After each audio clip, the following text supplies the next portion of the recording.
하나님 끝까지 남아 승리하는 자가 되게 하옵소서. 하나님 끝까지 남아 승리하는 자가 되게 하옵소서.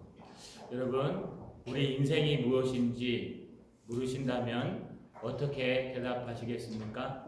인생에 대해서 자세한 내용들을 기록한 책들이 그렇게 많지 않습니다. 그 중에 가장 신앙적으로 잘 글을 쓴 사람이 바로 톨스토이입니다. 톨스토이의 인생론에 보시면 진정한 승리에 대해서 이렇게 말하고 있습니다. 전투에서 수천 명을 상대로 수천 번 승리하는 것과 자기 자신을 상대로 한 번 승리하는 것을 비교하면 후자가 훨씬 더 가치 있다. 살면 살수록 아무것도 하지 않는 것의 지혜를 알게 된다. 인간의 진정한 힘은 난폭함이 아니라 고요함에 있다. 서두를수록 할 수 있는 일은 적어진다. 톨스토이는요, 전쟁도 경험했고, 톨스토이는 신앙으로요, 하나님의 말씀을 기록하며 또 신앙으로 살았던 한 신앙인 중에 한 사람입니다. 그가 말하는 이 땅에 살아가는 진정한 승리는 두 가지를 말하는데, 첫 번째는 전쟁에서 수만 번, 수백 번 이기는 것보다 나 자신을 한번 진정으로 꺾고 이기는 것이 진정한 승리의 첫 번째요. 두 번째는 내 힘으로 되는 것이 없다는 것을 깨닫고 조용히 하나님께 무릎 꿇어 기도함으로 하나님께서 해주시는 은혜를 발견하는 게 바로 두 번째 진정한 승리라고 말합니다. 이렇게 보면요, 우리는 이제 진정한 승리를 할 때가 된 것 같습니다. 지금 코로나19로 예배 또한 함께 모여서 다 드리지 못하고, 코로나19로 추석 때 명절 때도 고향도 마음대로 가지 못하시고, 코로나19로 예배 보는 것 자체도 신앙생활하는 것 자체도 눈치 보아야 할 이때예요. 이 고요한 때에 우리 힘으로 아무것도 하지 못할 때에 어쩌면 우리는 우리 자신을 이기고 하나님 앞에 서는 사람, 또 이 고요함 중에 우리 힘으로 안 되지만 성령께서 하신다는 것, 성령께서 승리하게 하신다는 것, 살아계신 하나님께서 우리를 승리하게 하신다는 것을 아는 것, 이것이 진정한 승리입니다. 고로 지금은요, 여러분, 우리가 진정한 승리를 할 때입니다. 진정한 승리, 하나님을 의지하는 진정한 승리를 하시는 톨스토이의 말대로 그런 승리를 하시는 저 여러분 되시길 주님의 이름으로 소망합니다. 우리가 스가랴서 14장 이제 중반 마지막을 달려가고 있습니다. 다음 주까지 하면 스가랴가 마무리될 것 같습니다. 여러분, 12장 이후로는요, 이 마지막 때를 살아가는 종말, 여호와의 날, 그날이라고 표현하면서 마지막 때를 살아가는 사람들이 어떤 일이 있을 것인가. 우리가 그냥 이 말씀만을 들으면요, 우리 배경을 까먹을 때가 있습니다. 지금 이 말씀을 듣고 있는 사람들은요, 약 5만 명이 여러분 고레스 왕의 칙령에서 바벨론으로 잡혀갔다 페르시아 때에 이제 돌아와서 하나님의 성전을 20년 만에 완공한 사람들입니다. 이런 사람들을 남은 자라고 표현하는데, 이 사람들은요, 예배를 회복하고 성전을 회복하고 감동으로 유월절 절기를 지켰습니다. 그 후에 한 30년에서 36년이 지난 후에 스가랴 하반부 말씀이 기록되는데요, 바로 그때쯤에는요, 사람들이 하나님 앞에 성전에 나가 예배를 드리고 또 하나님 앞에 성전을 회복하고 그곳에서 많은 예배를 드리고 있지만 여전히 삶의 불안함은 남아있는 사람들입니다. 성벽은 아직 한쪽 구석이 다 무너져서 지금 누가 쳐들어와도 막아줄 수 없는 상태고, 또 곳곳에 구멍이 생겨서 눈만 뜨면은 짐승이 들어와서 밟고 지나가도 할 말이 없는 그런 상황에서 이 말씀을 듣고 있는 겁니다. 그 사람들이 들을 때에는 종말이라는 신앙을 가지고 들었을 것입니다. 그러나 이때 사용하는 종말, 구약 사람들이 보는 종말은요, 메시아가 이 땅에 오신, 말구유에 오신 초림에서부터 십자가에 달려 돌아가시고 승천하셔서 이제 마지막 재림에 오실 그날까지의 모든 날을 구약 사람들은 종말 그날 여호와의 날이라고 표현합니다. 그러니까 이 구약 사람들이 얘기하는 스가랴서에서 얘기하는 종말은요 바로 저와 여러분이 사는 오늘 이 땅 이 시대가 종말입니다. 우리를 향해서 지금 하는 말씀입니다. 여러분 종말에는 어떤 일이 있다고 했습니까? 교회의 큰 환난, 이 예루살렘 구멍 뚫림 보호해 줄 수 없는 세상이 더 이상 보호해 주지 못하는 그런 성벽 속에 살아가는 예루살렘 성전, 하나님이 계신 우리의 마음, 하나님의 교회가 큰 환난을 당한다고 했습니다. 여러분 모든 이방인들이 모여서 쳐들어와서 예루살렘을 함락하고 또 가옥을 빼앗으며 부녀자를 능욕하고 모든 가산을 탈취해 갈 거라고 말했습니다. 그뿐만이 아닙니다. 빛을 잃어버리고 광명도 잃어버려서 어두컴컴한 이 세상이 임할 것을 말씀하셨습니다. 그때 주님께서요 이 땅에 임재하셔서 우리를 회복시키시고 남은 자들을 주님께서 회복시키신다고 이야기했습니다. 13장에 가시면요 믿는 자들 중에 3분의 2는 멸망할 것이요 3분의 1만 남을 것인데 그 3분의 1조차도 하나님께서 연단하시고 시험하셔서 마지막까지 남는 사람, 끝까지 충성하는 사람, 끝까지 여호와의 이름을 부르는 사람들에게 주님이 언약을 하고 그들을 남은 자라고 얘기하고 그들을 위해서 주님께서 감람산에 서셔서 그들이 마지막 때를 빛 대신 예수 그리스도와 또 예루살렘에서부터 솟아나는 신약의 교회로부터 솟아나는 하나님의 말씀, 성령의 은혜를 붙들고 살아가고 있는 그들을 위해서 이제 감람산에 서셔서 세 갈래로 네 갈래로 가르시고 그 계곡으로 도망갈 수 있도록 만들어 주셨습니다. 이제 주님 앞에 하나님의 백성들이 도주합니다. 그리고 하나님은 감람산의 그 계곡에 임재하셔서 거룩한 자들과 함께 서 계십니다. 뒤에는 적군들이 쫓아오고 있습니다. 여러분 그 상황에서 여호와 하나님께서 이제 하나님을 백성들을 괴롭히는 하나님의 교회를 핍박했던 그 자들을 심판하시는 내용이 오늘 첫 단락에 등장합니다. 12절에 보니까 예루살렘을 친 모든 백성에게 여호와께서 내리실 재앙인 이러하니라. 여러분 12절 상반절에 나오는 내용입니다. 예루살렘을 치고 도망하고 있는 남은 자들을 끝까지 쫓아오고 있는, 그래서 그 계곡으로 들어와서 여호와 하나님이 임재하셔서 그를 기다리고 있는데 지금 앞에는 남은 자들이 이제 도망하고 있는 거예요. 그들로부터 피하기 위해서 도주하고 있고 뒤쫓아오는 모든 이방 열국들은 여러분 모든 것을 그들을 멸하려고 이 기회다 싶어서 달려오는 바로 그때에 하나님께서 그들을 향해서 재앙을 내리시기 시작하십니다. 이게 마지막 때의 일입니다. 종말에 하나님을 괴롭히고 하나님의 교회를 핍박하며 하나님의 성도들을 핍박했던 모든 원수들을 위해 하나님이 싸우십니다. 하나님이 재앙을 내리십니다. 이 재앙이라는 단어가요 히브리 원문에 마가페라는 단어를 씁니다. 이 마가페 재앙이다라는 단어는요 원래 나가푸라는 단어에서 유래된 겁니다. 이 나가푸가요 치다, 때리다, 매질하다라는 뜻인데 이것이 여러분 마가페라고 명사로 변형되어서 강타하다, 재앙을 내리다, 처부수다 이렇게 되어 있어요. 이건 사람이 주는 것이 아니라 하늘에서 재앙을 내리다 이렇게 표현하죠. 사람이 사람에게 주는 재앙이 아니라 하나님께서 하나님의 손으로 그들을 치시는 것을 재앙이라고 얘기합니다. 그들에게 재앙을 내리신다는 거예요. 하나님의 백성들을 괴롭히고 하나님의 백성들의 채찍으로 사용되었으며 하나님의 백성들이 예배드리는 것, 교회 신앙생활 하는 것, 바르게 살아가는 것을 막았던 모든 이방 족속들이 이제 재앙을 당하는데 어떤 재앙을 당할까요? 두 가지의 재앙을 내리십니다. 첫 번째가요, 여러분, 그들을 산채로 죽이신다는 거예요. 12절 하반절에 보니까 곧 섰을 때 그들의 살이 썩으며 그들의 눈동자가 눈구멍 속에서 썩으며 그들의 혀가 입속에서 썩을 것이요. 여러분, 곧 섰을 때. 이 서 있다는 뜻이 뭘까요?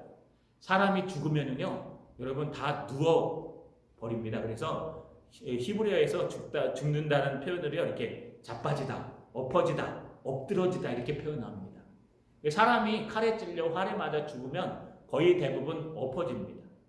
그런데요, 가끔 명장들은 여러분 보시면은 싸우다가요, 칼을 탁 쥐고 이렇게 앉아서 죽습니다. 서서 죽는 사람은 거의 없어요. 서서 죽는다는 건 거의 불가능합니다. 그래서 서 있다는 것은요, 살아 있다는 뜻입니다.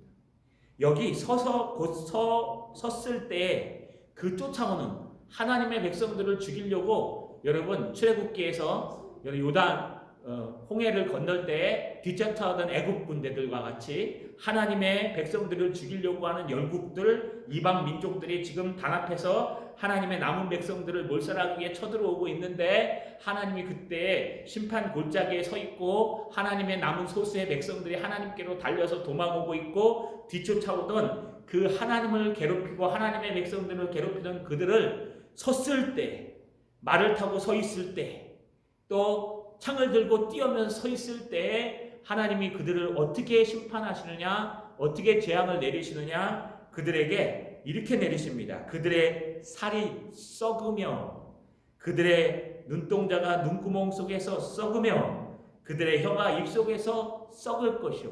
여러분, 살아있을 때, 살아서 지금 적을 치려고 눈이 뻘개져서 하나님을 믿는 사람들을 공격하기 위해서 작당을 하고 작전을 짜서 창을 들고 칼을 들고 말을 타고 마차를 타고 하나님의 백성들을, 우리들을 치러 막 달려오던 그들이 하나님께서 임재하셔서 거룩한 자와 함께 그들에게 재앙을 내리시고 싸우시는데요, 어떻게 싸우시느냐? 첫 번째, 그들의 살을 썩게 하십니다.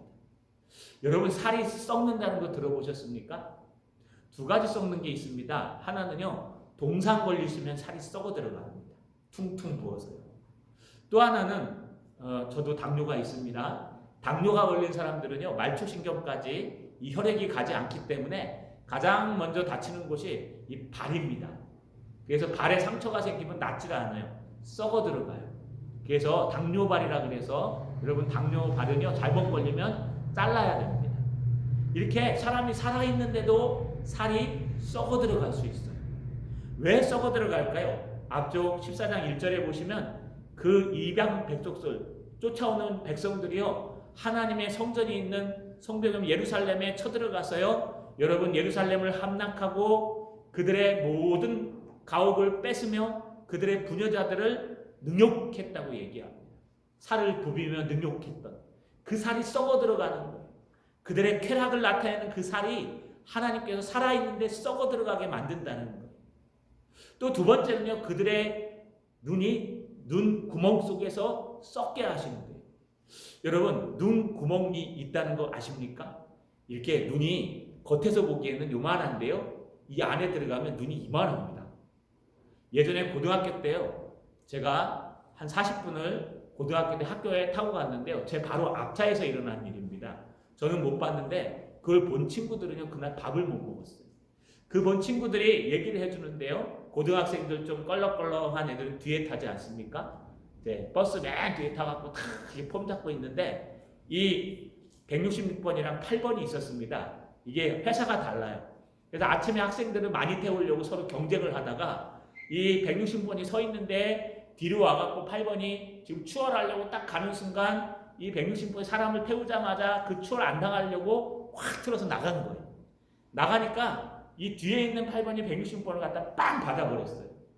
이 뒤 딱 받으니까요, 맨 뒤에 앉아있던 아이들, 고등학교 남자아이인데요, 뒤통수가 확 맞아갖고 눈이 튀어나왔대요. 그리고 떼굴떼굴떼굴 굴러서 운전석까지 갔는데 이만하더라고요. 그걸 본 아이들이요, 막 토하고 막 밥을 못 먹고 그랬습니다. 여러분, 이 눈이요, 눈구멍 속에 있어요. 보이는 건 요만큼이지만 실제로 보이게 할 수 있는 모든 기관은 이만큼 있는 거예요. 이 눈이요, 눈 속에서 썩어 들어간다는 얘기입니다. 왜요? 그들의 눈으로 잘못된 것을 보았기 때문에. 그들의 눈으로 이상의 돈과 명예와 절대 놓지 못하는 권력과 이 눈으로 하나님의 말씀, 하나님을 봐야 되는데 하나님을 보지 못하고 자기의 욕심을 보기 때문에 하나님이 안 보이니까 하나님의 교회를, 하나님의 성도를 핍박하고 여러분 그들을 쫓아왔기 때문에 그 눈으로 여러분 잘못된 것을 보는 것을 썩게 만드시는 거예요. 또 하나 있습니다. 그 혀를 입속에서 썩게 만드신대요. 제가 아시는 목사님은 여기에 1mm인가 2mm 암이 걸리셨어요, 혀에. 그러니까요, 그 주변에 1cm 이상을 다 이렇게 걷어냈어요. 잘라서. 발음하시는데 조금 불편해 하십니다. 그냥 요만큼 들어가면요, 그 주변을 다 걷어내는 거예요. 여러분, 이렇게 혀도 썩을 수 있어요. 살아있는 그 상태로 하나님께서 하나님의 백성들을 위하여 이제 마지막 때에 임재하셔서 하나님의 백성들을 치는 그 이방의 모든 민족들을 다 공격하시는데 어떻게 하시나? 썩게 하신다. 산채로 죽게 하신다. 눈을 썩게 하시고 살을 썩게 하시고 혀를 썩게 하실 것이다. 이게 첫 번째 재앙이에요. 두 번째 재앙은 무엇입니까? 여러분, 두 번째 재앙은 크게 요란하게 한다는 것입니다. 13절에 보니까 그날에 여호와께서 그들을 크게 요란하게 하시리니 피차 손으로 붙잡으며 피차 손을 들어 칠 것이며. 여러분, 그날이 되면은요, 쫓아오던 그 군대들이요 요란하게 된대. 이 요란하게 된다가 메후마라는 단어를 쓰는데 미쳐 날뛰다, 혼란스럽다, 자중질환이 일어나다, 이런 뜻이에요. 그래서 여러분 그들이 연합해서 함께 하나님을 믿는 사람, 성전이 있는 예루살렘, 하나님의 신약의 교회, 이 교회를 핍박하고 공격하고 믿는 사람들을 여러분 공격하고 쫓아오는데 그들이 연합해서 쫓아옴에도 불구하고 하나님께서 두 번째 재앙은 무엇이냐? 그들을 크게 혼란스럽게 만들어서 서로가 서로를 붙잡고 쳐서 죽인다는.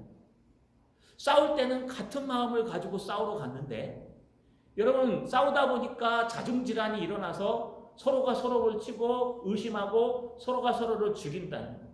요즘 세상이 그렇지 않습니까? 요즘 세상에 어저께 친구가 내일의 적이 됩니다. 또 내일의 어저께 적이 오늘의 친구가 돼요. 사람들은 목적을 위해서는요 적고 친구도 없어요. 나라도 똑같아요. 나라들도 어저께 친국이 내일은 적국이 될 수 있어요. 이게 자기의 이권에 따라서 자기의 생각과 사상에 따라서 이데올로기에 따라서 막 변하는 것이 인간 세상이에요. 그런데 하나님께서요 그들의 눈을 바꾸시고 생각을 바꾸시면 서로가 서로를 치게 만드는 거예요. 우리 같이 가자, 끝까지 가자. 여러분 그래서 영친이라 그러죠. 영원한 친구. 여러분 그런 영친들이 서로 싸우고 멱살을 잡고 싸운다는 거예요. 이게 실제로 있었습니다. 신명기 7장 23절에 보니까 가나안에 들어갈 백성들을 향해서 모세가 이것을 예언했어요. 내 하나님 여호와께서 그들을 내게 넘기시고 그들을 크게 혼란하게 하여 마침내 진멸하시고 크게 혼란하게 하신다. 서로가 서로를 혼란하게 하신다. 가나안 7족속이요 서로 분쟁이 일어난다는 뜻입니다. 이런 일이 있을 것이다. 근데 실제로 일어났어요. 언제 일어났냐면 기드온의 300용사 아시죠? 미디안 연합군과 싸우는 기드온의 300용사에 대해서 사사기서 7장 21절에 이렇게 기록합니다. 각기 제자리에 서서 그 진영을 에워싸며 그 온 진영의 군사들이 뛰고 부르짖으며 도망하였는데 300명이 나팔을 불 때에 여호와께서 그 온 진영에서 친구끼리 칼로 치게 하심으로 적군이 도망하여 스레라의 벳시다에 이르고 또 답밭에 가까운 아벨 무올라의 경계에 이르렀으니. 친구가 친구를 치는 거예요. 기드온의 300용사가 그 바다의 모래와 같은 그 미디안 연합군이 있는데 밤에 항아리와 촛불을 들고 가가지고요 항아리를 깨면서 300명이요 고작 300명이 여호와를 위할지어다 여호와를 위할지어다 외치니까요 여러분 거기에 있는 모든 군대들이 밤에 막 자중질환이 일어나요. 안 보이니까 친구가 친구를 찔러 죽이고 친구가 친구를 쳐서요 결국은 그들은 멸망하고 엎어지고 쓰러지게 되어 있습니다. 뿐만 아닙니다. 사울이 블레셋과 처음 전투할 때도 하나님께서 싸우셨습니다. 여러분 3상 14장 20절에 보면 사울과 그와 함께한 모든 백성이 모여 전장에 가서 본즉 블레셋 사람들이 각기 칼로 자기의 동무들을 침으로 크게 혼란하였다. 이 하나님이 아주 간단해요. 하나님의 두 번째 재앙은요, 그렇게 믿던 친구가 여러분을 죽이는 거예요. 그렇게 믿던 가족들이 여러분을 치는 거예요. 친구와 가족과 혈연과 내가 믿었던 내 편의 사람들이 돌이켜서 서로 치고 싸우고 혼란이 일어나고 자중질환이 일어나게 하시겠다. 이것이 하나님의 심판입니다. 하나님의 심판은요, 산채로 죽게 할 것이다. 하나님의 심판은요, 너희가 믿는 자에게 배신을 당하게 할 것이다. 이게 하나님의 심판이에요. 왜요? 하나님께서 재앙을 내리시는 것이 이러하니, 이 재앙이란 단어가 하나님이 치시는 것입니다.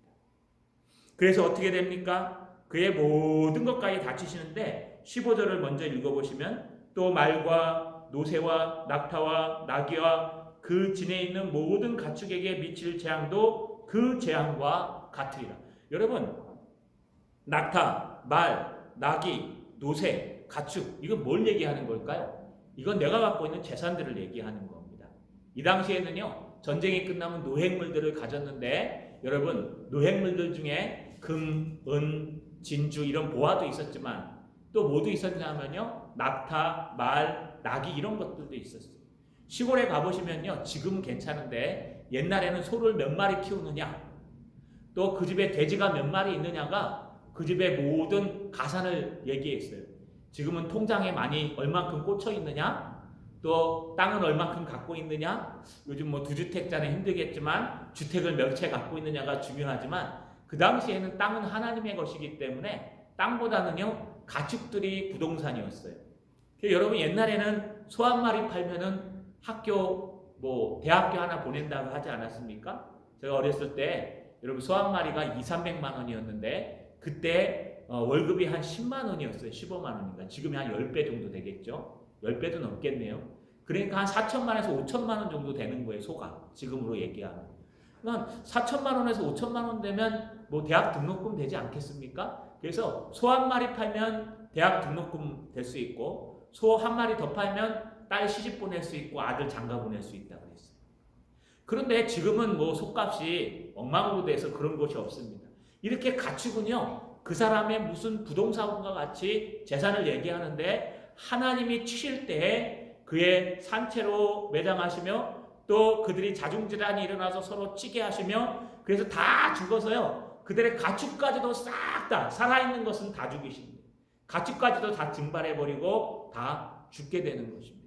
이게 여호와의 날, 하나님이 끝까지 남은 자들을 위해서 싸우시는 심판의 모습입니다. 여러분, 우리가 갚는 건 아닙니다. 우리가 원수 갚으려고 싸우는 것이 아니라 하나님께서 3분의 2는 멸망할 것이요 3분의 1은 남을 것이로되, 3분의 1 남은 그 성도들마저도 하나님께서 풀무불과 모든 도가니로 연단하셔서 시험하셔서 마지막 여호와의 이름을 부른 자 그 사람을 위해 언약을 세우신다. 그래서 구원 얻을 사람, 초청받은 사람은 많되 구원받은 사람은 적다라고 할 정도로 이 마지막 때는요, 죽을 각오를 하고 하나님 앞에 살아가야 된다는 거예요. 그러면 하나님의 때가 임합니다. 하나님의 때가 임하시면 하나님께서 그들을 치시고, 하나님께서 그들이 자중질환이 일어나게 하시고, 하나님께서 그들의 모든 재산들을 다 치신다는 거예요. 그러면 승리하게 되는 것은 바로 남은 자들입니다. 여러분, 지금이 종말입니다. 지금 어쩌면 이런 일을 우리가 당하고 있을지도 모릅니다. 이때 가장 필요한 것은요, 하나님이 살아계심을 아는 겁니다. 이 하나님이 원수 갚아주심을 깨닫는 겁니다. 오직 하나님을 믿고 빛 대신 예수 그리스도를 붙들고 예루살렘 성으로부터 솟아나는 성령의 은혜, 말씀의 은혜를 붙들고 견뎌내면 하나님이 심판하신 날이 있다는 거 꼭 기억하시는 저 여러분 되시길 주님의 이름으로 소망합니다.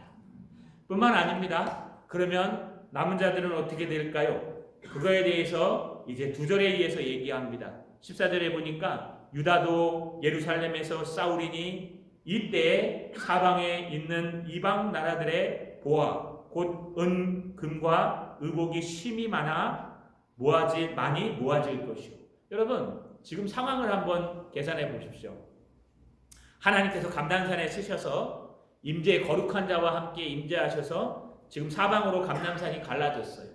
그 골짜기로 이스라엘 남은 백성들이 도망하고 있는 겁니다. 이스라엘 3분의 1 중에 그 연단받아서 이제 최후의 남은 끝까지 죽도록 충성하고 최후의 남은 그들이 그 골짜기로 지금 도망가고 있는 거예요. 오늘날 우리도 똑같아요. 이런 핍박과 환난 속에서 끝까지 하나님을 붙들고 예배하며 끝까지 하나님을 버리지 않고 남은 자들이 이제 막 도망하는 거예요. 도망할 때가 와요. 그 뒤를 쫓아서 이방 족속들이 지금 쳐들어오고 있는 겁니다. 이제 마지막 씨를 말리자, 이제 마지막 저들을 많이 죽이자 하면서 막 쳐들어오는 거예요. 그런데 여호와 하나님께서 심판 두 다리를 양 갈국에 서서 거룩한 자와 함께 심판을 하시는데 그들을 산채로 살이 썩게 하시고 눈이 썩게 하시고 혀가 썩게 하셔서 그들을 죽게 하십니다. 뿐만 아니라 친구가 친구를 혈육이 혈육끼리 싸우게 하셔서 죽게 만들어 버립니다. 그들이 데리고 온 가축 말까지도 싹 다 죽습니다. 그런데 여호와 하나님이 죽이고 있는데 지금 도망하는 하나님의 백성들은 알까요? 모를까요? 몰라요. 지금 도망하는 거예요. 왜요? 걸음아 나 살려라. 내가 이로부터 도망하고 저쪽으로부터 도망하고 돈으로부터 도망하고 적군으로 저 상황으로부터 도망하고 환경으로부터 도망하고 사람으로부터 도망하고 지금 걸음아 나 살려라 도망가야 되는 거예요. 남은 자들은요 적군이 쫓아오니까 도망갈 수밖에 없어요. 그런데 이들이 무엇을 봅니까? 두 다리를 감람산에 쓰고 있는 여호와 하나님을 보시는 거예요. 하나님을 보자 그들이 바뀝니다. 14절에 보니까 유다도 예루살렘에서 싸우리니 이 뜻이 뭘까요? 도망하다가 탁 돌아섰다는 거예요. 도망하다가 하나님을 보고 그래 하나님 살아계시지? 죽든지 살든지 한번 싸워보자 하고 그 유다 백성이 돌아서는 거예요. 이걸 뉴턴이라 그러죠. 돌이키라 회개한다 그러죠. 자기를 돌이켜서 용기를 가지고 믿음의 눈을 가지고 믿음을 가지고 내가 도망하던 그 길을 뉴턴에서 돌아서서 그래 이제 한번 싸워보자 대면해보자 하면서 하나님과 앞에 서서 함께 대면하는 겁니다. 그런데 대면했는데 어떻게 될까요? 자기를 죽이러 달려오던 사람들은 하나님 다 죽이셨어요. 살이 썩게 하셔서 죽고 눈이 썩게 하셔서 죽고 여러분 혀가 썩게 하셔서 죽고 심지어는 서로가 서로를 치게 하셔서 죽었어요. 자기를 쫓아오던 사람은 다 죽었어요. 심지어 가축, 말, 양떼까지 움직이는 모든 것들은 다 죽었어요. 그냥 믿음으로 딱 돌아서서 믿음으로 예수 그리스도를 붙들고 예루살렘 신약의 교회로부터 흘러나오는 하나님의 말씀을 붙들고 살아계신 하나님을 붙들고 그냥 용기를 내어서 맞대응하자. 나의 현실에 부딪히자.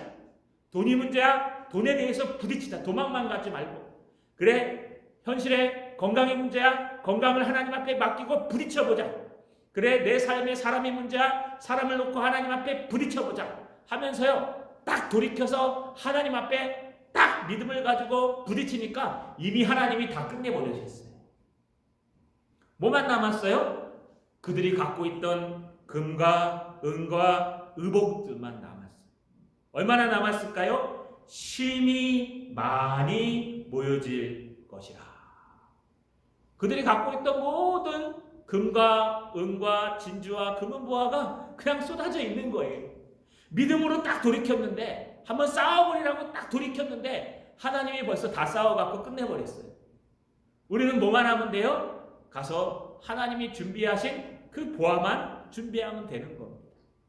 제가 아는 이 창원에서 목회하시는 목사님이 계세요. 그 목사님이요 개척을 하시고 정말 교회를 약간 이렇게 넓은 데로 옮기시고 집이 없는 거예요. 강단에서 잘 수도 없고 어떻게 할 수도 없고 하나님 앞에 기도했대요. 식구들이 하나님 어떻게 좀 살 집 좀 마련해 주세요. 창원도 집이 저 예전에는 만만치 않았습니다. 그래가지고 집을 하나 구할 데도 없고 교회 근처는 아파트도 별로 없고 그래서 하나님 앞에 막 기도하고 있는데 하나님이 공무원 한 분을 보내주셨대요. 그래가지고 만나서 이런저런 사연을 얘기하니까 목사님 임대주택이 있습니다 그러더래요. 여러분 임대 아파트는 들어보셨는데 임대주택 들어보셨어요? 그러니까 이 목사님이요 임대주택이 있나 보다 해가지고요 알아보니까 교회 근처에 임대주택이 하나 났는데 예전에 살던 사람이 갔는데 이제 나락게 된 거예요. 그래갖고 나라에서 임대를 해주는데 방 3개에다가 화장실 2개. 그런데 그 세가요 얼마 내지도 않아요. 제 기억으로는 15만 원인가 20만 원 정도. 그것도 하나님이 다 예비해 놓으신 거예요.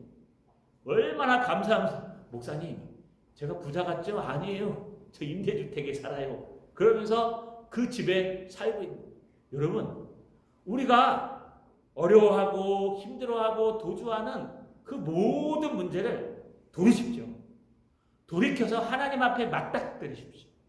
그 문제를 놓고 하나님 앞에 씨름하고 기도하고 하나님 앞에 맡기고 내 생각, 내 모든 사고, 계산 다 내려놓고 하나님 앞에 딱 맡기면요 하나님이 싸우세요. 하나님이 벌써 이겨놓으셨어요. 하나님이 벌써 다 죽여놓으시고 금은보화를 걷되 어느 정도로 걷어요? 여러분 담을 수 없을 정도로 심히 많이 걷었느니라. 여기서 끝나면 재미가 없죠. 하나 더 생깁니다. 16절에 보니까 예루살렘을 치러 왔던 이방 나라들 중에 남은 자가 해마다 올라와서 그 왕 만군의 여호와께 경배하며 초막절을 지킬 것이라. 여러분 그들을 치러 왔던 사람들 중에 살아남은 사람이 있어요. 다 죽인 게 아니에요. 그들을 치러 왔던 사람 중에 그냥 그전에는 하나님이 누군지 하나님을 잘 모르고 감각도 없고 그저 그냥 나의 이권을 위해서 돈을 위해서 명예를 위해서 누가 시켜서 그냥 하나님의 교회를 핍박하고 하나님 믿는 사람을 핍박하고 여러분을 핍박했던 그냥 무지한 그 백성들 중에요 하나님의 임재하심을 보고 하나님의 역사를 보고 감각이 있어서 하나님을 발견한 사람들, 그래서 남은 자 틈에 들어온 이방 사람들이 있다는 거예요. 이 사람들은 얼마 전까지만 해도 우리의 원수들이었어요. 얼마 전까지만 해도 예수 믿는 사람들을 핍박하고 얼마 전까지만 해도 예수 믿는 사람들을 괴롭히고 얼마 전까지만 해도 예수 믿는 사람들을 죽이기 위해 달려왔는데 여호와 하나님께서 역사하시는 그 두려운 역사를 보고 아, 하나님이 정말 살아계시구나. 하나님이 정말 살아계셔서 역사하시는구나. 그 역사를 보고 하나님을 믿기 시작하며 예수 그리스도를 믿기 시작하며 그들이 이제 해마다 돌이켜서 그럴 사람이 아닌데 돌이켜서 돌아와서 하나님 앞에 영광 돌리는 초막절 예배를 지키는 자들이 되었다는 거예요. 여러분, 여러분을 괴롭히는 사람들이 언제 돌아설지 몰라요. 여러분을 괴롭히는 사람들이 언제 돌아서서 여러분보다 더 잘 믿는 사람이 될 수 있어요. 그래서 설령 우리를 괴롭히고 핍박하는 자가 있으면 그를 위해서 기도해 주어야 합니다. 왜요? 그가 돌이켜서 우리 원수들마저 돌이켜서 신앙생활을 할 수 있는 사람이 될 수 있기 때문에 그렇습니다. 할렐루야. 말씀을 마치겠습니다. 자, 여러분, 톨스토이가 얘기한 것처럼 우리는요 조용한 시대를 살고 있습니다. 진정한 승리라는 것은 무엇이냐? 바로 이 조용할 때 나 자신을 신앙으로 무장하고 흔들리지 않고 여러분 나 자신을 이기는 것입니다. 더 자고 싶어도 기도하고 더 힘들어도 예배하며 하나님 앞에 서는 것, 이게 승리예요. 또 진정한 승리는 무엇이냐? 내가 나가서 막 싸워 승리하는 그런 게 아니고요. 우리는 하나님 앞에 돌이켜서 조용히 하나님 앞에 기도할 때 하나님께서 역사하셔서 하나님께서 이루시고 하나님께서 임재하시는 것이 진정한 승리입니다. 이 어려운 시대에 이제 추석입니다. 추석 때가 되면 모이진 않겠지만 많은 어려움들이 있을 겁니다. 또 힘든 분도 계실 겁니다. 이 힘든 때에 진정한 승리, 나와 신앙으로 싸워서 승리하시고 여러분 주변과 신앙으로 싸워서 승리하셔서 여러분 진정한 승리를 얻는 저와 여러분 되시기를 주님의 이름으로 축원합니다.